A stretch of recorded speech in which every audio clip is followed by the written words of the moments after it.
चार दिन से सोनावा हमार छापारा भरती भइले बिया।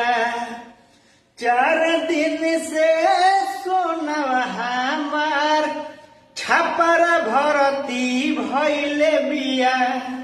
अरे जोहिया से सुनल शादी के बतिया उहो जहरिया खइले बिया।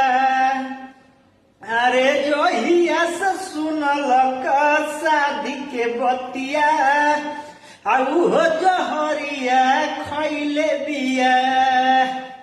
हमारा नाम के हथवा पया पना टाइटू बनैले बिया। हमारा नाम के हथवा पया पना टाइटू बनैले बिया।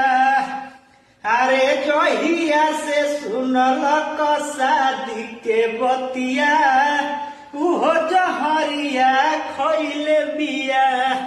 अरे जोहिया से सुनल शादी के बतिया उहो जहरिया खइले